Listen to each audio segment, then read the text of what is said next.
And welcome to Thrift Shop Biography. This is the one about David Hasselhoff. Thank you for listening. Hello, Cleo. Hello, Richard. How are you? I'm all right. Good. For I have been reading the Book of Hoff. David Hasselhoff. Yeah. This week I decided to look at what it's called. It's called Making Waves. Making Waves, yeah. Because obviously he changed people's lives. And half of it he did in water. It's genius. So you're a big fan of the Hoff? I am. I love the Hoff. Loved Knight Rider. I'm the right age for it. Yes. Moved on to Baywatch. Loved it. And I've seen Hoff in Panto. He was Hoff the Hook in Peter Pan. Was he really? That's a good chunk of his whole lifespan, isn't it? His whole career. Yeah, he was. I thought, hang on, he was Captain Hook. I thought that was the Fonz. Yes. Yeah, the Fonz has done it too. Oh, they switch in. Pamela Anderson has done Panto. Has she? Oh, there's loads, but yeah. But this particular production was Peter Pan and Hasselhoff was Hoff the Hook. And was he good? He was absolutely brilliant. Oh, no, he wasn't. Oh, yes, he was. That's going to make no sense to our American listeners whatsoever. No, it's a bit niche. British niche. Well, you are the Panto Queen. So yes, thank you. If anybody doesn't know, Cleo is the biggest and best Panto set designer and costumes in the whole of the United Kingdom and internationally. Yes, ever. Who ever lived. Yes, no. That's not completely true. So we could talk about Panto all day long. But yeah, I could talk about Panto all day long. But anyway, yeah. We're going to talk about David Hasselhoff. How about you? Did you love Knight Rider? Yeah, I did, in the way that I was a kid in the 80s. You could not. Yeah, it was all right. I kind of think I probably preferred the 80s. Really? Yeah. I had a thing for Mr. T. I never knew that. So yeah, Knight Rider, obviously. And then Baywatch. I wasn't so bothered about Baywatch, to be honest. And then did you buy any of David Hasselhoff's records? No, I did not. And do you know what? I only found out about it when my brother married a German woman and she introduced to me the whole history of David Hasselhoff in Germany, which I couldn't believe. I had no idea. And then she played me a Looking for Freedom song and him bringing down the wall. And I was like, what? I had no idea. He didn't really, he self-confessed, totally flopped everywhere except Germany and some of Europe. Yeah, it's bizarre, isn't it? Yeah. Did you fancy him? No, I just loved him. I loved Kit. I loved Devon and April. I loved all the characters, just like kids do. You know, like the whole team. Yeah. Yeah, it was just great. All right, shall we get on with it? Yes, let's crack on. David Michael Hasselhoff. I know, I love that his middle name's Michael. It's quite a boring middle name for a famous person. Yeah, but he becomes Michael Knight. Oh, so he does. Yeah, and all the way through this book, I think it's because he's Catholic, brought up Catholic, but he always sees these connections and synchronicity and he calls people angels and thinks it's all magical. So I bet you he thought that was as well. Michael's a really common name. Oh, yeah, right. Anyway, he was born in Baltimore. In 1952. He was a kid then coming up through the civil rights movement, bang in the middle of it, and he was really politicised about it and, really trying to change things. Later on moved up to the north side of America and was really shocked by the difference. Do you know the one thing that really stood out to this book? Because I just think of him as this kind of bland Ken doll of a man. Yes, that's right. Playing these kind of iconic TV roles, but they're kind of quite plastic. And so I expected him to be like that, and to read this book and discover that he has a real soul and he really cares about injustice and sick people all over it. Really, I didn't expect it, actually. No, I know. There's two sides that are surprising. That side of it, because he's absolutely all about it, trying to make people happy, trying to make a difference. One man can make a difference. Is his absolute motto. That's Knight Rider, isn't it? Knight Rider. Yeah.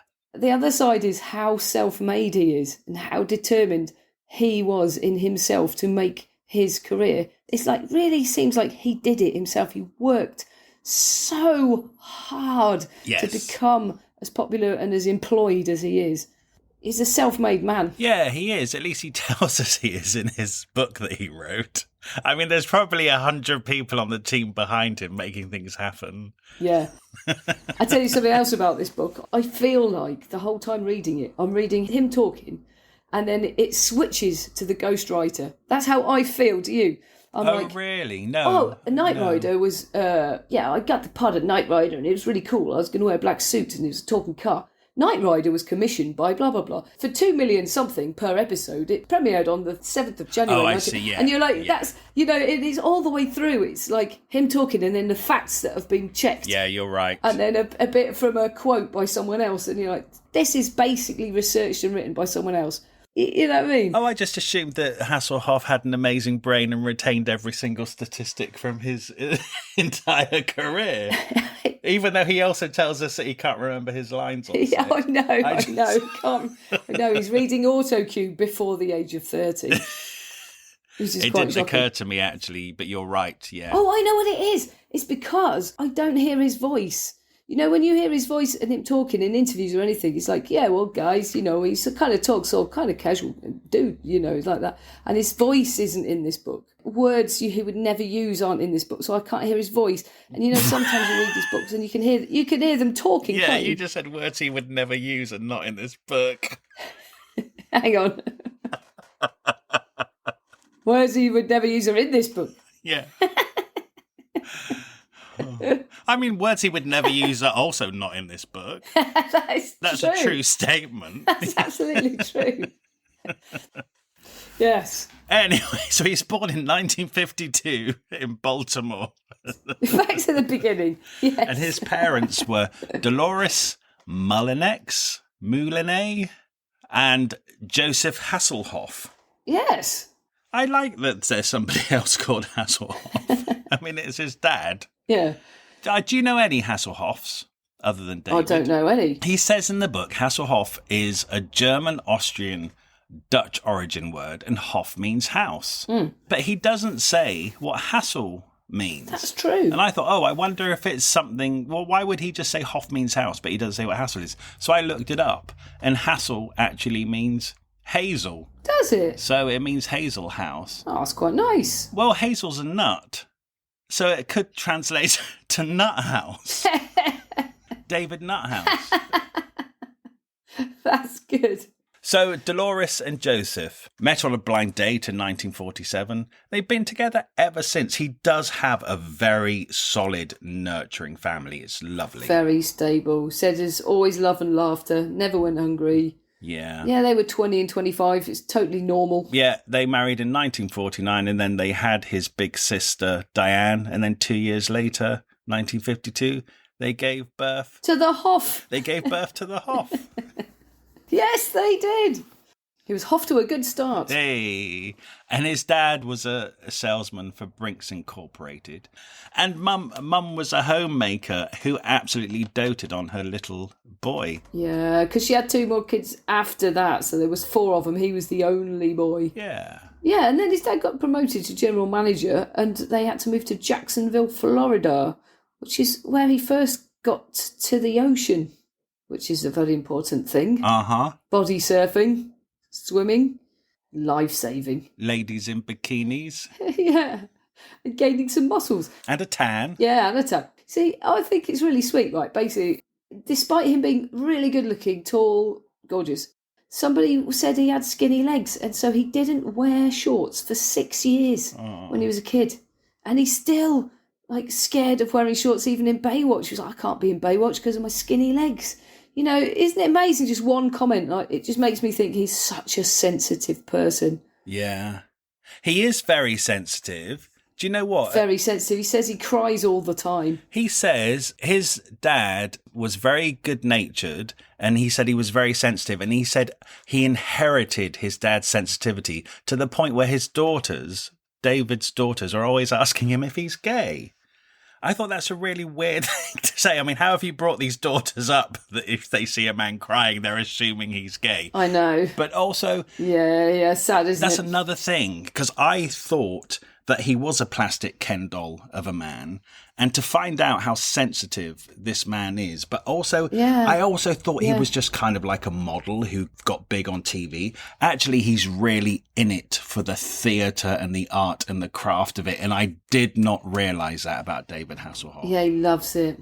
And he said he got into theatre when he was really young because he'd moved. He then only had theatre mates, really, because he was a new kid. And everyone then, just like Tony Curtis said, if you were in the theatre and you were a boy, you were effeminate and you got bullied. And so he got really bullied. And it's a good story where this one kid particularly was just beating him up all the time. And one day his mother locked the door and said, you can't come in until you've gone and faced that bully. And he was like, no, I can't. Not coming in, not coming in. Eventually he got so mad at not being let in that he stomped over the road and punched this bully, who then beat him to a pulp. But it never happened again. Yeah. And it is amazing, isn't it? Sometimes our bullies just need one punch. Mm-hmm. I mean, it doesn't always work, but it's a good lesson. You know, you have to stand up for yourself. Good on you, mother. Yeah, it's interesting, actually, because like it does sound like the stereotypical role reversal in the household, that the dad is the sensitive one and the mum, she's also the one. Interestingly, even though dad is a breadwinner, David Hasselhoff said that he got his work ethic from his mum. So even though she is a stay-at-home mum, actually, she's very strong, she's very determined, and she's the one who saw Michael in theatre at the age of 9 years old and really encouraged him and said, you're a little star, you know, you need to get going and you can make a career out of this. Yeah, that's right. So she's kind of the driving force behind him, isn't she? Yeah, definitely. So he has his teenage years, he's in lots of musicals and stuff, and then when he leaves school, he wants to continue his education at an institution for the performing arts. He got an audition to Juilliard in New York and went for that, and he didn't get in by like one person. He's put on the reserve list. Otherwise, he'd have been in with what? It's Christopher Reeve, Christopher Reeve and Robin Williams. Yeah, that was the year. Amazing. He actually said that they were roommates. Imagine that. Before they were both famous, Superman and Mork were actually roommates. And then they both became two of the biggest actors of our generation. It is amazing. Yeah, it's amazing. And that could have been David Hasselhoff, but he just got put on the waiting list. But yeah, and he was really disappointed, and he ended up having to go to the Academy of Dramatic Arts in Detroit, which is no way as famous or cool as New York, is it? And then, of course, it's a bit dodgy in that area, and he works at a gas station which gets held up by gunmen, and he scared the shit out of him, and he phoned his dad, and his dad just said, come home. Yeah. So off he goes. But then he gets into the California Institute of Arts. He's all over the country, isn't he? Yeah, he's not afraid of travel and adventure at all. But California's just a better bet. You kind of need to be in New York or California, I'd have thought. Yeah. Don't need to be in Detroit. But yeah, as soon as you get there, you're off. Again, in his class at Cal Arts, he had Pee Wee Herman and Katie Segal from Married with Children, and a couple of other famous people who I've never heard of. Ed Harris, actually. Yeah. Something else, like I said that his mum was very encouraging. David is, as a young man, I don't know, what is he, around 18, 19, and he is in Detroit for a couple of years, and then he does go to Cal Arts, and you kind of think his parents, even though he has a job in like the gas station and stuff, essentially his parents are supporting this dream of being an actor, because after he'd been at Cal Arts it was a 4-year course, but after 2 years he kind of felt it wasn't right for him. So he left, and he said, I felt as though I'd wasted my parents' money. Yeah. So they've totally supported him, which is amazing. Yeah, they really have. Yeah. Lots of other families just would not support a career in the arts in the way that they have. He was really loved, wasn't he? Yeah. And they're with him the whole way. They're with him all of his life. Everywhere he goes, all around the world, whether he's going to promote Knight Rider or anywhere, he always says, my parents were with me and Buddy or someone. It's always his parents. They're absolutely his best friends and biggest supporters. Yeah, they got a nice life out of it. Very, very wise investment. Yes. But yeah, it was all like, at that drama school, it was all Beckett and serious drama. And he was like, no, I just want to do the Shakespeare's comedies and musicals. He's so mainstream. Musical theatre, yeah. Yeah, he's a mainstream man. And he was like, all the students were doing LSD and mushrooms. I was like, why would you want to see monsters? And I just want to have a drink and chase the girls. That's it. Yeah. It does start early, his drinking in his teenage years. Yeah. I mean, he's just going out. He's just doing, I think, what a lot of teenagers away from that's home the do. They just thing, go yeah. out and they drink. Yeah, it's completely normal. With some, it just turns into something else. But yeah, exactly. Yeah, so at this moment in time, he's literally just being a young man away from home, and he's going out and drinking and having a good time and chasing his dream of being an actor. Yeah, and chasing girls. But the thing is, he says that from the age of 9, he had absolutely no doubt at all that he would make it. So that's who he is. He's that person again. It's amazing how those are the people who do make it. Well, the people who don't make it don't write books, so we don't read about that. But I wonder if they actually believe it. It's often the people who seem to have the drive. They're very rare that it happens by accident. I think it just helps out parental encouragement as well from the age of 9, say you can do it, you're a star. That's why they have the drive, because their mum's supporting them. The parents are paying for you to go to performing arts schools. Well, yeah, but other people have the drive because they can't wait to get away from their arsehole parents. So it's the other side of it. Yeah. No, the more we read these books, I definitely am seeing that celebrity and fame is almost part of the personality. Yes, I agree. You kind of have to be a certain personality type in order to have that drive to go on to become famous. I think lots of people are creative, but lots of people don't want the fame. That's it. Whereas the people, almost none of them can deal with it. Almost none of them get out alive, as it were. Isn't that weird? It's like the ones that have the personality to become famous then. I think it was Mel C said in her book that they're the ones who are least equipped to actually deal with fame when they get there. Yes, it's so true. It's a real dichotomy. Yeah. Anyway, at this point, he's joined a commune for 3 months by the beach, Pacific Ocean. Bit more Baywatch action there. And then he got a B-movie, Revenge of the Cheerleaders, which probably needs to be seen. Yeah, I know. It sounds amazing. A B-movie from the 1970s called Revenge of the Cheerleaders. That's got to be starring the Hoff. David Hasselhoff. And it got his Screen Actors Guild, which is really important to get into that so you can get jobs. Yeah. This is brilliant, right? He's been knocking on all these agent doors, getting absolutely nowhere, not even getting seen. And he's fed up. So he decides to say that he's Errol Flynn's nephew. Grew a tiny moustache. Yeah. And he got seen straight away. And it worked. Because that's nepotism for you. Straight in. Yeah, with Joyce Selznick, who we've just been reading about in Tony Curtis' biography. Yeah. And she really works for him, doesn't she? She's great. Yeah. Until she dies. Well, she's not so great at being an agent after she died, is she? No, rubbish. But then she passes him on to her younger assistant, Jan, who's absolutely brilliant.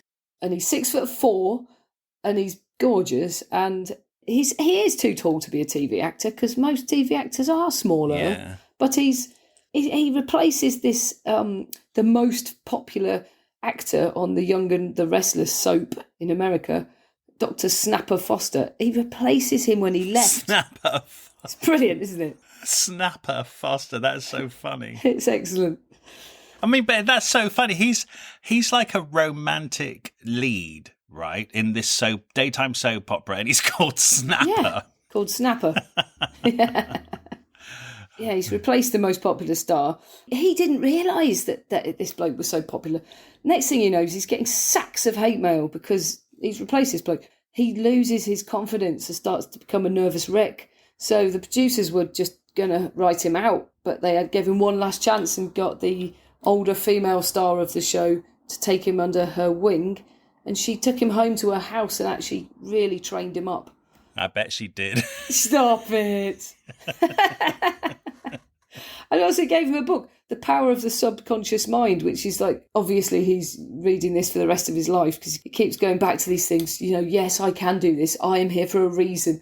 Because he is so vulnerable as a person. He needs reminding of this stuff all the time, it feels. It is interesting, isn't it? Like, you do see him and you do think he's just this confident, almost bordering on arrogant and smug, actually. Yes. That's kind of like the image that we all get from him. It's really interesting to see that he can totally be diminished by a sack of hate mail, or if somebody criticizes him or points out he's got skinny legs. Yeah. It all really gets to him, doesn't it? Yeah, because imagine one kid says you've got skinny legs. What about a whole nation? Yeah, that's someone who definitely is not equipped for being famous at all, because you're going to get tons of criticism, apart from the time when you're loved, which is about to happen, because once he got his confidence back, he soon became the number one daytime TV star, the most loved, tons of fan mail. Oh my God, and his singing career kicks off at some point. He said he was on a chat show singing the Young and Restless theme tune. So he was on the Merv Griffin show, which is a big TV chat show. Yeah, he came on and sung the theme tune. He keeps saying, I really want people to know that I'm a singer and musician who became an actor, not the other way around. Yeah. I kind of was thinking who else would be around. The TV star singing was kind of already something that was in place. I think, was Starsky and Hutch around at this time? Because David Soul had a really successful singing career. Yeah. And I think David Cassidy was on the TV in the 70s and then became a successful singer. So I think it's probably what they did to their handsome, big TV stars. And they got him on TV singing. Yeah, they did. Yeah, Leonard Nimoy tried to branch out and actually had tons of records out. Yeah. Do you know what? Actually, when we think about it, like our generation, Kylie Minogue was a soap star. Jason Donovan. It's the same type of thing, isn't it? Yeah, it's true. This is what's happening with David Hasselhoff in 1977. Yeah. He's beginning his music career. Yeah, he is. That I didn't know even existed. No, you didn't. Oh my God, I keep trying to Google his music. Not trying. I'm Googling his music to try and find any redeeming feature. Any one song. It is honestly a collection of the most appalling music I've ever heard. Well, say that to a German. And the videos are shocking. It's absolutely terrible. And I like bad things. It's too bad even for me. And I will say this to Germans. I think a lot of them are quite embarrassed now. Oh, really? I know my brother's wife is. Yeah, she's ashamed. She's embarrassed that her nation embraced David Hasselhoff's music career. She is embarrassed. Yes, she is. Yes. Don't tell David Hasselhoff that. He'll get really upset. He's very sensitive. He's very sensitive. I'm proud of him. He took what he's got and he ran with it in slow motion. So where are we? Yes, where are we? We're in Young and Restless. He was in that show for 7 years. 1975 to 82. Yeah, he was really living the high life and he was going out and he was drinking every night. Yeah. To the point, actually, you know what? He got so comfortable there that he wouldn't learn his lines. And he learnt from some other actors that actually you don't need to, because they can have them on cue cards. And literally, he wouldn't even rehearse a scene. So he'd read his line off a cue card, and then when his co-star was saying their line, he'd read his next line. And then he said, obviously, now I realise that was really awful for my co-stars. I know. He said, but that's just the way I got through it.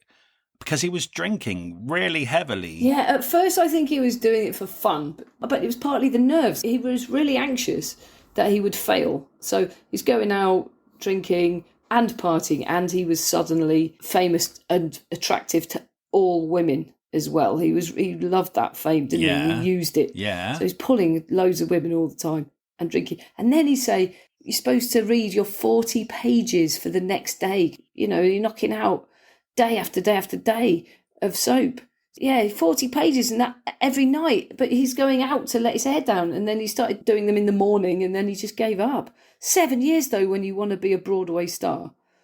That's the thing, isn't it? That's it. Also, I think he was becoming disillusioned. He wasn't being challenged at work. No. I mean, he says he wasn't being challenged at work, but then he's not even trying to learn 40 pages of script. If he learned 40 pages of script, I would say that's quite challenging. No, exactly. But he's drinking because he wasn't challenged at work. So yeah, so he got out of it in the end. It's so funny. It's one of those things where all the little side jobs he did and little films he went to do and pilots were total flops. Every single one is nothing you've ever heard of. Yeah, I want to see this one that was based on Love Boat and Fantasy Island. What, Pleasure Cove? Pleasure Cove. I mean... With Tom Jones. Tom Jones. Who knew that Tom Jones made a pilot? Wow, that has to be with the Hoff. I'd love to see it, yeah. It's amazing, isn't it? They were rolling around in the sea in wetsuits or something, and Tom Jones goes, I'm an entertainer, not a fucking frogman. That's not a good impression of him, right? Do it in Welsh.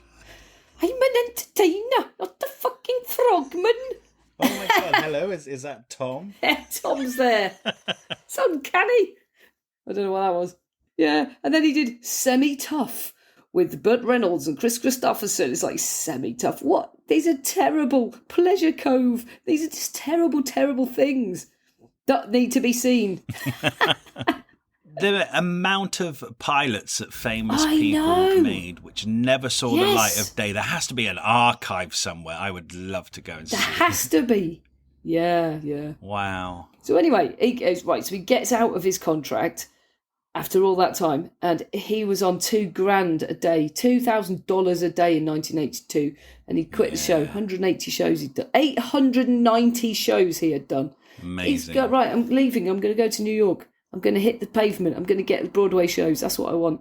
And on the way, he went via this national television programming convention or something in Las Vegas. And all the women were going mad for him because he's off that soap. And at this place was Brandon Tartikoff, who was the president of NBC. And at that point was casting Knight Rider. That's basically when they knew that he was their man. Yeah, anyway, he got the job. He's Michael Knight. Yeah. This is what's brilliant, right? He got the job. They made the pilot, and he's like probably thinking, okay, this is my dream job. This is brilliant. It's like, he said, it's like James Bond with a talking car. It's completely brilliant. It's like, you have to create your own destiny. So he went everywhere promoting this show. He got his own kit car and he took it about 40 cities. He went to all these auto shows. He went to about 40 a year. But he just went everywhere, personally, just promoting. Yeah, he really does believe in doing things step by step, like save the pennies and you'll get the pounds. And that's what he's doing with Knight Rider, because they put Knight Rider up against Dallas, which was the biggest TV show in the world. So in order to make it a hit, he really had to work hard. And you're right, he just went out town by town, promoting the show, taking this... That's right. And he totally, in a way that a band would go and tour all the different states to build up to sell albums. He was doing that for his TV show. And boy, it worked. It's like he got his foot in the door and then he kept it in the door and just like pushed himself. That's the Arnold Schwarzenegger thing where he says, if they're paying you to promote your film, do every single one because... you're also promoting yourself, and it's good for your own, as well as the show. And that's what Tom Cruise has, and Will Smith, right? They all said the same thing. Yeah, this is that thing of these people. They might have had a team around them, but a huge amount of it is them going, yes, I'll do it. Yes, let's go. So Hoff was actually doing it before any of those people I just mentioned. Yeah, he actually was, wasn't he? Yeah. Here's another one that needs to be seen. The Cartier Affair with Joan Collins and Telly Savalas. Oh, my God. I mean, even the name sounds absolutely cheesy shite. That's got to be seen. The Hoff with Joan Collins. He'd really heard bad things about her, so he took a bottle of champagne to her dressing room and he walked in and he went, I hear you're a bitch, but I love your work and I respect you and I'm terrified. She was like, oh, I like you. Sit down and pop that cork. Yeah. Interesting. Here we are, Joan Collins in yet another book, and he actually says, I heard that she was a terrible egomaniac who needed constant flattery or else she would throw tantrums. She's just a terrible person, isn't she? She is, isn't she? She is. And she does not say that in her own book. We've had to piece it together. Yeah, I look forward to reading more. But when you see her on TV, she just comes across as so funny and charming and lovely. Yeah. But nobody else in the industry gets that side of her. She's just a bitch. Yeah. So Knight Rider is a hit. Even though it's up against Dallas, it's going really, really well. But it does slip and it's in danger of cancellation after the first season. But then in 1983, David Hasselhoff gets a People's Choice Award for Favourite Male TV Star.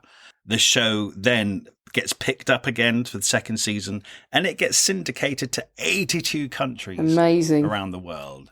So whereas The Young and the Restless is an American soap opera, which I don't believe went that far out of America. I'm only saying that because we didn't get it in England. Yes, I think you're right. But Knight Rider goes global. Yeah, this is an international show. Yeah. Yeah. Hey, you know what? When he's actually going around doing his promotional tours, he is stopping at the children's hospitals and going and meeting the children. Oh, yeah. this is kind of something he does a lot throughout his life. And yeah, he does all of his life, and it's amazing how he gets the power of fame and channels it in the way that they believe that he's Michael Knight. He doesn't say, "No, I'm not Spock." You know, he goes, "I'm Michael Knight. I've come to visit you in hospital," and you know, that's the hero. He's being the character. And he knows that that's the character that will make these kids happy. Yeah. He's there for the last days of people's lives and stuff. And he gives people so much hope, and he really gets it, doesn't he? Gets the difference it makes. Yeah, and weirdly, with the Hoff, the thing that I've learned through this book, sometimes when I see famous film stars doing that, you think, okay, this is a photo opportunity, which is okay because a person being visited is having a great time. But with David Hasselhoff and learning out how sensitive and stuff he is, and the amount of times he does this wherever he is, I don't have a cynical view of it. I think that he genuinely does it because he wants to cheer people up. And obviously he gets something out of it himself, of course. But I think he does it because he can. He can go and make a dying child's day better. So he does it. Yeah. I do have a friend who was in Peter Pan with him. And he did say that he was a little bit away with the fairies, but a lovely, lovely man. Yeah, I get that. Well, he's probably drunk. Yeah. You know, as well, Knight Rider is getting him, he's going to places like South Africa and everything. And then when he goes to those places in the book, he's talking about the political movements and the injustices and stuff. So this was a real eye-opener for me. He just really is concerned about the plight of humanity and stuff, isn't he? Yeah, he is. He is actually, yeah. I would never have got that from him. Yeah. I tell you what I love as well, because he's just got a great sense of adventure. You know, they're filming Knight Rider at Universal Studios, and he says anytime there's free time, he gets kit and drives it around. He'll jump on those trams with all the tourists on and just surprise them and say hello and chat to everyone and sign autographs. Or he'll take some of the co-stars and they'll go and party in the Psycho House or the Murder, She Wrote Street, or, you know, all those places you can go on. But he's really making the most of the fun of it, you know. And do you know what? The head of that studio, Lou Wasserman, David Hasselhoff had upset him because outside his office, there is a lawn with a statue, and David Hasselhoff parked the kit car there and had some photos taken. And Lou Wasserman is like, who is this actor? Get him off of my lawn. But then a year later, he noticed David Hasselhoff was the only star who would go out and talk to and surprise the tours of the studio. And that really ingratiated him to the boss. And he said, whatever that man wants, he can have. Yeah, it's great. And it's interesting that nobody else did that. Yeah. So David Hasselhoff really is. Yeah. Great. And he realizes what his fame is, and he realizes the effect his fame has on other people. It can just cheer them up. It can make their day. And he does it. He gets a real kick out of it. I think it's really great. I know. It's because he genuinely loves it. Anyway, meanwhile, he's been married. Now he's divorced. And it happens. Yeah, it happens. It's 1984. He had a divorce party at La Cage aux Folles, which I actually didn't realise was a real place, a drag show place, because there's a musical of it. And he meets Liberace there. Oh my God, I love this. He's like, get over it, move on. Yeah. Yeah. And they make really good friends. Do you know what? I didn't know this because obviously we've read Liberace's partner's book, I don't know, about a year ago. Yeah. I did not know. Did you know this about Liberace about the stealing jewellery? all of the old lady's jewellery? Did you know this? No, I did not. I thought I knew everything about him. Yeah, well, they kept that quiet. No, I didn't know that. So, at the end of every single show, it's almost like one of those preachers. Yes, isn't it? You know, yes. Taking the old ladies' money. He just goes around and all these old ladies just take off their jewellery and just hand it over. And his assistant boyfriend takes it away in a car. And he makes millions. Millions. He said that he never started doing that. People just started offering their jewellery at the end of his show. Gave him their jewellery. But he took it from old ladies. Yeah. Do you know what? This is a difference between Liberace and David Hasselhoff. Yeah. David Hasselhoff uses his fame to go and visit sick children in hospital. Liberace uses his fame to steal old ladies' jewellery. That's awful. That's awful. Well, they're handing it over. Yeah, they don't have to. They've bought front row tickets on purpose. He said they'd be upset if I didn't take it. It's not his fault. What are you going to do? Oh my God, I don't like Liberace, do I? I remember from reading that book. Yeah, I don't like him. No, he's a predator. He's a predator of young men, and now I've discovered he's a predator of old ladies. That's right. He's a terrible person. So he wants to be a singer, and he gets his music career. He's been trying for the last 5 years, and he's been turned down by every major label in the USA. But they've been working on some music, and they get a cassette, and this guy called Joel Diamond actually puts up $40,000 of his own money to record his first album, which is fantastically titled Night Rocker. Night Rocker. And then it completely flops, and it's released in 1984. Nobody wants to know. It's laughed at, and then that's it. So he stays busy with the acting, bit of time goes by, and then he's go-karting with a nice young woman from Austria, and she asks him about his album, and he says, how do you know about that? And she says, you're number one in Austria. He discovers he's number one in Austria, and he doesn't even know where Austria is. And the next thing he does, he phones a promoter in Vienna, pretending to be his own agent, and gets gigs booked. Then he gets Patrick Swayze's mother to choreograph him. It's all connected. Isn't it, hey? It's weird. Do you know what I find amazing about this whole thing? Is that we figure we're so connected now in terms of the internet and stuff. Yeah, we didn't know. But David Hasselhoff didn't know. Forget about us not knowing he was a famous star. He didn't know he was number one in Austria. Oh, he didn't even know he was number one in Austria. He thought he'd flopped. Yeah, and his album went to number one in Austria, and he had no idea. Yeah, that's true. I mean, that's bizarre. Yeah, it's mad. So he immediately takes himself off to do a Night Rocker tour, because this is what he's been dreaming of. And then when he's in Austria, they say, oh, can you do 2 songs on a German TV? This bloke, Jack White, sees it and says, I'll make you a star in Germany. He totally takes over Europe in no time. He's huge in Europe quickly because they all love him from Knight Rider. He's like the embodiment of the American dream. He's tall, he's in leathers, he's cowboy. They think he's a cowboy. He's got a German name, so he's relatable. But he's American. Yeah, it's just so interesting that in one territory, he's the biggest music star. Now, it doesn't really translate anywhere else. We didn't get him in England, and his music career didn't happen in America or Australia. No. It's literally a list of places like Germany, Austria, Switzerland, Greece, Sweden, Portugal. Yes, really random, but dotted about bits of Europe and not other bits. And you're right, he would have got that off the fact that Knight Rider was syndicated to all of those countries, yes. So he was familiar to people. But Knight Rider was also syndicated to 82 other countries, and it didn't happen in them. Yeah, but when you listen to the music, it's very Eurotrash, as we call it. You know, it might just be that it's a sound that worked better over there. Right, okay. Possibly. So whilst all of this is going on over in Europe, back in America, he gets a phone call about a brand new show called Baywatch. Brandon Tartikoff, the same bloke who got him in on Knight Rider, insisted he did Baywatch, basically. So then, so Baywatch takes off. They do the pilot. Yeah. Yeah, they clearly really got the first season wrong, because they were making it more about solving a murder or, finding out who robbed this or, it's like... No, they need to be making it about the water and about life-saving. And the Hoff knew this. And it needs to be more family-friendly. So it did get cancelled after the first season, which is still 22 shows. And it was 8 million in debt. Well, because they had to move filming it. They started filming it in Malibu, but they spent so much time in the ocean there, and it was disgusting. It had poo and needles and rubbish. And so they all got really ill. Sewage. And so they had to move it to Hawaii, which of course increases the budget of it. Yeah, so they were really over budget. Yeah. And they never made the money back. So it kind of failed, really, the first season. I didn't know that. It did fail. So, this producer, Greg Barnon, he was actually the ex-lifeguard, and he was the one who was like, he really cared about it.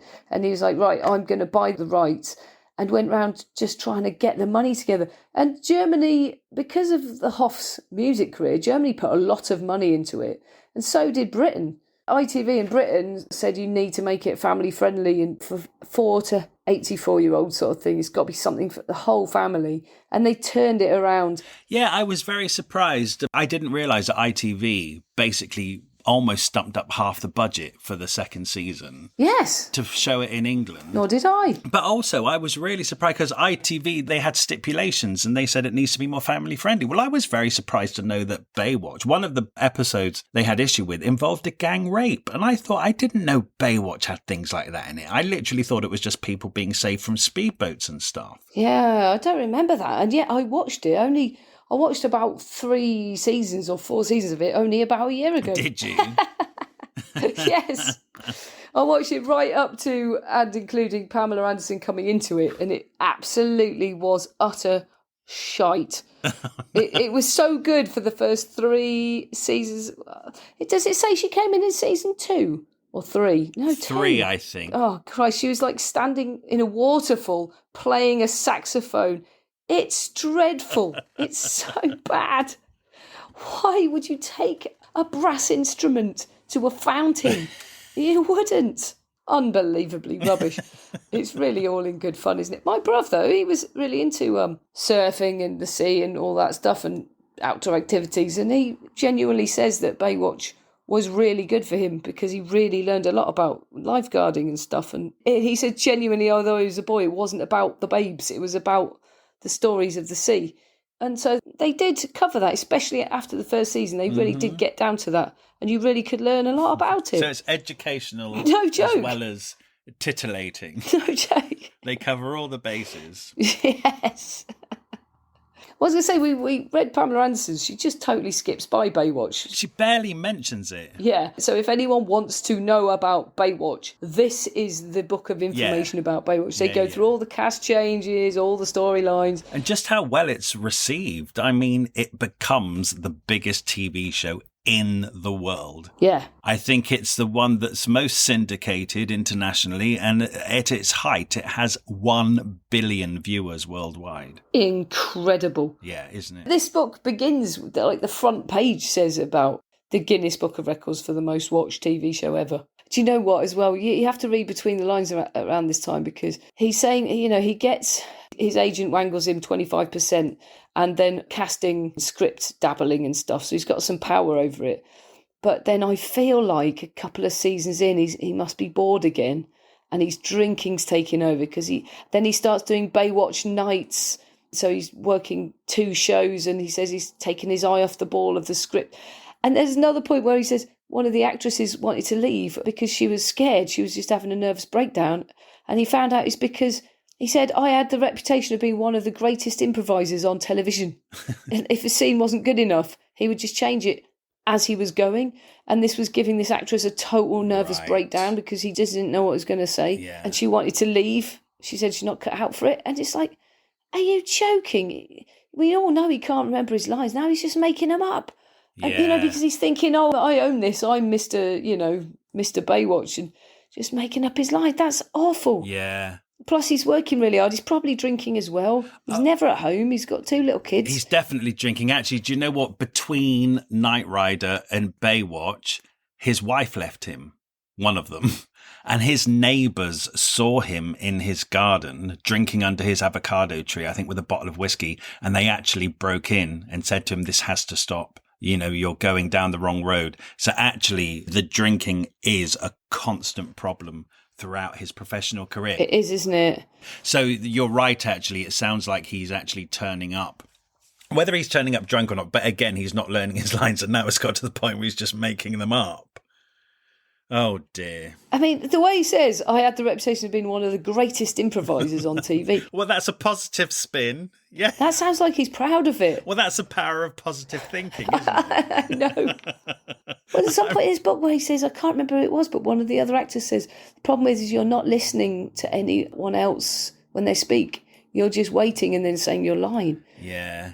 And it's like, that's the absolute key to a good actor, is actually listening and reacting. And that's probably why he comes across as quite pompous sometimes, because he's not listening. He's actually not. And it was way through this book when he said that. And I'm like, Jesus, you've done 180 episodes of this, 2,000 of that, and you haven't listened to a word anyone else has said. You're just waiting for the gap to speak. Bloody hell. Yeah. And you want to be on Broadway? and be a real actor. What? Yeah, right. This is crazy. And you're that successful as well. So maybe some of the drinking is from imposter syndrome. You never know. You never know, actually. And perhaps he is still feeling unfulfilled because he's not actually getting his dream yet of being a musical theatre star. Also, by the way, what's running alongside all of this is his music career in Germany. And he brings out Looking for Freedom, which has been #1 for 8 weeks. But because of his European success, whilst he's filming Baywatch and Baywatch Nights, he's also flying to Germany once a week to do gigs. Every weekend. Yeah, he goes on a Friday night.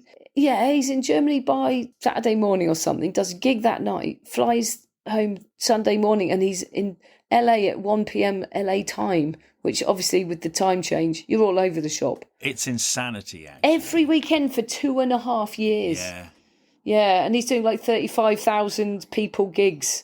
Wow. But he loved it. He loved it. It's no wonder his marriage didn't last. It's not surprising, is it? Yeah, his personal life is a real mess. And it's also like, he just wanted somebody at home. The thing is that his wives are actresses as well, so they have their own careers. Yeah. And I think Hasselhoff just wanted somebody at home who was going to be there whenever he got home. It turns out he's not at home very often. Yeah. And when he does go home and he's surrounded by silence, he becomes very lonely and I suppose gets drunk. I know. It must be such a weird come down, like if you literally are singing Totally. at the Berlin Wall at the time when it's coming down. Yeah. People are screaming at you at this iconic moment in time. It is bizarre, isn't it? It is a bizarre life. There's one point when he's in the depths of Africa somewhere and he says, I was getting fame withdrawals. So I went to these Zulu warriors and said, does anyone know who I am? Do you know Knight Rider with the car? He's actually needs someone to validate who he is. And do you know what? I just recently Googled to check how he is. And I saw that he got married in 2018. And he was at his own wedding doing the first dance with his lovely young Welsh wife. And he's holding his Baywatch life boy thing, red life boy thing, for his first dance. No, he's not even holding his wife. He's holding that for the whole dance. And you've literally got to actually let it go, and just be confident that you are good enough, just as you. You don't have to be famous, but he needs it. He needs it. Later on, everyone jumps in the pool and he's still holding it. My God. Oh, wow. He literally needs a prop. He does, actually, because he had that car in Knight Rider. He would literally get second and third ones made, so he could just take it everywhere. Yeah. And now, so that's evolved into the Baywatch float, whatever it is, the rescue float. His foundation is very shaky, isn't it? He is. Oh. Yeah, I don't know we're running out of time, so I don't know how to sum him up, but I know. I really like him, but SpongeBob Dodgeball. Hey, here's the amazing bit of pop culture knowledge. When his wife was giving birth and he rushed to the hospital and he was in the waiting room. Yes. Also, Kurt Cobain was also in the waiting room because in the next room, Courtney Love was giving birth to Frances Bean. It's amazing. David Hasselhoff was there. That's bizarre. And this is shocking to me, is that he replaced Sebastian Bach in the Broadway show of Jekyll and Hyde. That is Sebastian Bach, the lead singer of Skid Row. Oh. Who I had no idea had a musical theatre career. Do you know what? I thought, how do I know that name, Sebastian Bach? Wow. Okay, so that's who he is. Yeah, Skid Row. 18 and Life. Yeah. Here's something. So, because Hasselhoff talks about this musical theatre desire his whole entire life, when he said he got the part of Jekyll and Hyde, I thought, I'm going to go on YouTube and see if he's as good as he says he is. Oh my God, there is a clip. It's called a song about transformation or something, where he's singing as Jekyll and Hyde. Like they have a line each. Yeah. So obviously it's him playing both parts and switching from line to line. It's electric. Amazing. It absolutely blew me. I thought, wow. That's really good. I'm so pleased that this man who had a whole career of daytime TV shows and all he wanted to do was be in musical theatre. And do you know what? In that 3 minutes when I watched that, I thought, of course, this is where he belongs. It was amazing. He didn't look like David Hasselhoff at all. It just looked like a really accomplished musical theatre performer. That's fantastic. Yeah. And he was in Chicago, in London as well. Yeah. Billy Flynn in the West End. It's amazing. Do you know what? His music career has stalled so many times because at the height of his Baywatch fame, they had a televised concert to launch a new album. It was a live concert on TV. Yeah. And they were so excited. They said, this is going to relaunch your singing career into America. And so they do this live TV special and it all goes really, really well. Yeah. And when it's finished, he goes into the green room and Donald Trump is sat in the green room. Because it was at Trump Towers, wasn't it? Yes, right.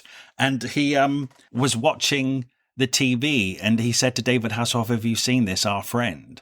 And he's like, no, of course I haven't seen it. I was just doing the concert. O.J. Simpson was being chased down by the police live on TV, being watched by like 90 million people. The whole of America was watching, so nobody watched David Hasselhoff's concert. No, more people than watched the moon landing. Yeah. Oh, my God. He must have felt mugged. Yeah. It cost him 1.5 million. Wow. Yeah, you couldn't make that up. That's just the worst timing. So whilst amazing things happened to him, also crap things. Do you remember his daughters put a video of him on the internet? I do. That video of him eating a burger on the floor. He was such a mess. He doesn't talk about that in this book. He doesn't. He skips right over saying that he had a few interventions and he was ashamed. He does talk about drink driving. Oh, actually, I think it happened afterwards because this book's published in 2006. I think that might have happened in 2007. Oh, right, okay. In fact, I'm sure it did. I thought it was later. Oh, right, okay. No, because I did look it all up. I think he would mention it. Yeah. That was a big moment for him. And Yeah. at the time, you kind of think, your daughters must have been so desperate to have released that to the public. Yeah, I mean, at the end of this book is him struggling in saying about rehab and going in and out and then getting caught drunk driving, and that's his worst nightmare because he doesn't want to kill anyone.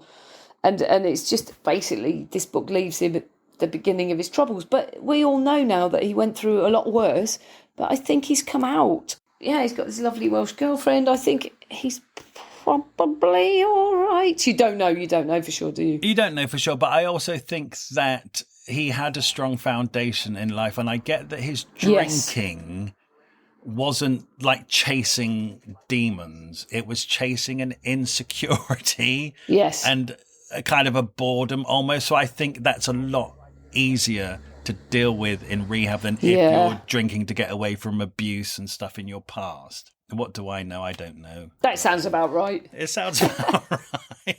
Anyway, then he became an internet sensation and everyone just wears Don't Hassle the Hoff t-shirts.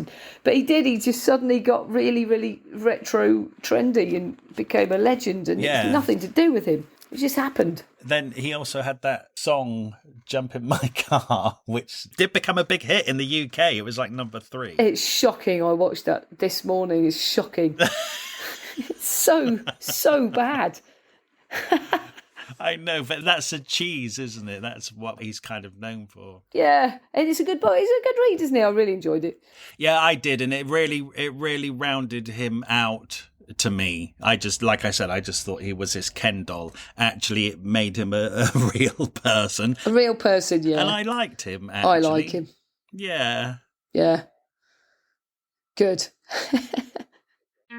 Thank you so much for listening to this episode of Thrift Shop Biography. We love making this podcast and we're absolutely thrilled that so many of you are already listening. You could really help us out by leaving us a review somewhere, wherever you listen to this podcast. And if you could share us, tell your friends about us, or drop some links on social media. We have a Facebook page called Thrift Shop Biography, so make sure you come over there to hear about the episodes first and what else we're up to. Okay, see you next week. And if you're new here, there are loads more episodes now to go and listen in the back catalogue, so make sure you go and enjoy them. Okay, thank you very much.